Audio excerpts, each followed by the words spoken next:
Vonzi Entertainment, IMR Scary Tales, MJV Animations. All are pulling in millions of views and generating thousands per month.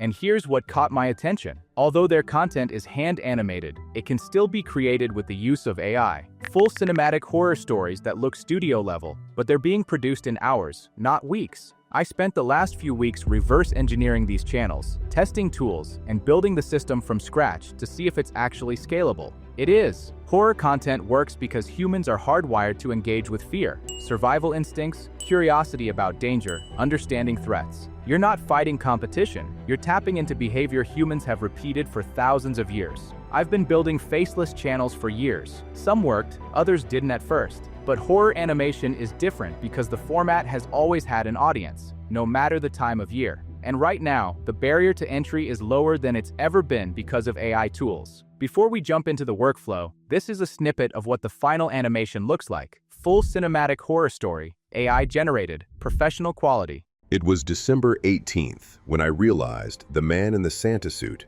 had been watching me for 3 years. I worked seasonal security at Westbrook Mall, one of those sprawling suburban shopping centers that transforms into a holiday circus every November. Fake snow on the windows, Bing Crosby on loop, a massive Santa's Village setup in the central atrium, complete with fake reindeer and a throne that looked like it belonged in a furniture catalog from 1987. My job was simple: walk the floor, watch for shoplifters, radio in anything suspicious.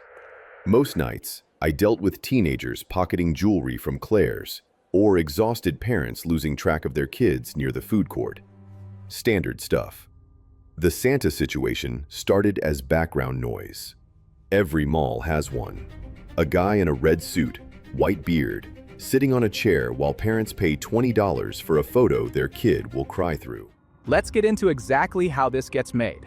Alright, first step. You need video ideas people actually want to watch. Horror content spans a wide range, but the goal is finding angles that haven't been explored to death yet. Most creators burn out because they're making too many decisions per upload. What to write, how to structure it, what tone to use. The system I built removes 80% of those decisions. The way I approached this was heading to the Notion where all the optimized prompts are at. Notion is linked in the description. Firstly, grab the idea generation prompt and paste it into ChatGPT. Then head over to your competitors and insert 10 of their recent video ideas and hit enter. Instantly, you get 10 video ideas. I wanted more of a holiday vibe, so I regenerated the choices.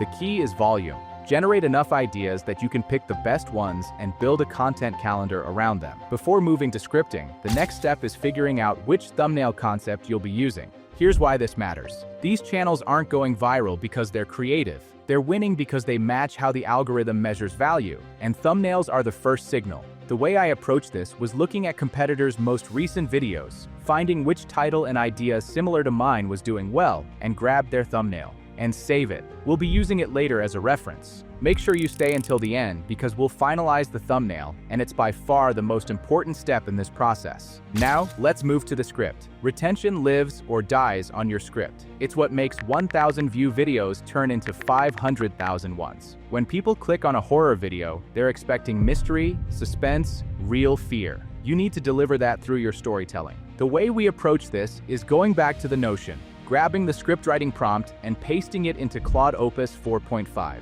This is the best model for storytelling. It understands narrative structure, pacing, and tone better than anything else I've tested. Then, above the prompt, I paste the title and idea I'm using for my video. For this example, I picked 3 True Santa Encounter Horror Stories Animated and pasted it in, hit enter. It immediately generates a horror story script based on our competitor's style. Now here's the thing. Retention is life or death for your video, but you don't have to be an insane story writer. The members in Creator OS just use our scriptwriter tool and get results like these. First link in the description to get access. What actually matters is how dialed in your prompting is, and the one we are using includes the elements from our competitors. Here's my recommendation. Read through the generated script yourself.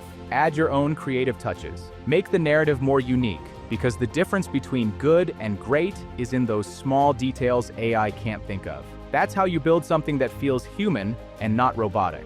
Now we're at the stage where everything starts coming together visually. First, we create the images. Then, we turn them into animations that will captivate the audience. For this niche, we're making 2D images and animations. So, let's go back to the Notion, grab the image generation prompt, and paste it into ChatGPT. This prompt turns the script into image prompts automatically, one for each scene. ChatGPT will then generate visual prompts for the story. Good rule of thumb, every 60 seconds you'll need around 10 to 15 images. If you need more, just request additional prompts and it'll generate new ones. Now, to create the actual images, head to Flow AI and use Nano Banana for image generation. And grab the first prompt from ChatGPT, paste it into Flow, select 16:9 size, and generate. Within seconds, the images are ready. Then go back to ChatGPT, copy the next image prompt, paste it into Flow, and generate the next set of images. Repeat this process until you have images for all of your scenes.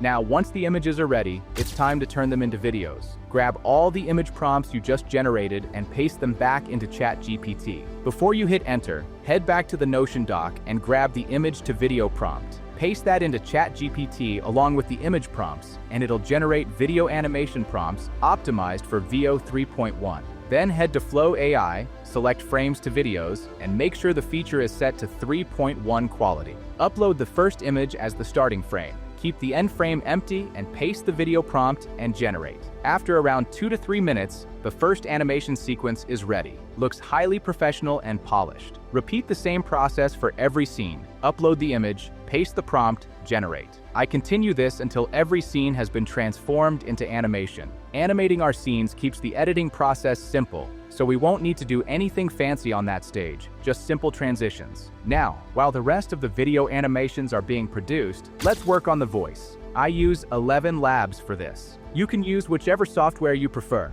I'm using my own voiceover that I created specifically for paranormal videos. Feel free to choose something similar that matches the tone. Paste your script into 11 Labs. Make sure the script is formatted cleanly and click Generate. Once the voiceover is ready, download it. Now, let's go back to Flow. I used VEO3 extension that I created for Creator inside the community to generate the rest of scenes automatically instead of spending time copy and pasting one by one. Now that all of the videos are done, download all of the videos so that we can edit everything together. The video production is almost complete. I used the desktop version of CapCut for this. Add the voiceover to the timeline and place all the videos on the timeline and synchronize them with the voiceover. Continue this carefully until every sequence matches the narration perfectly. Make sure everything is being depicted visually as it's being described. Now it's time for transitions. I gave it a mix. I used animations like fade in and fade out, and for some transitions, I used the blink transition to create smooth, natural movements between sequences. I apply these transitions consistently throughout the video.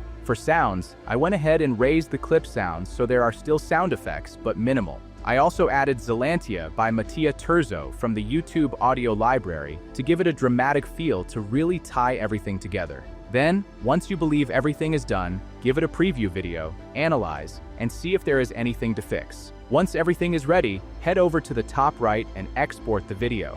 We're almost done with the entire process. All that's left is finalizing the packaging, specifically the thumbnail. Since we already have our thumbnail concept, we want to replicate. The process is straightforward. Drop the thumbnail into the image to JSON GPT model. Grab the JSON data and input it into your ChatGPT conversation where you produced your image prompts. Input your video title and prompt ChatGPT to create your own thumbnail prompt based on that JSON structure.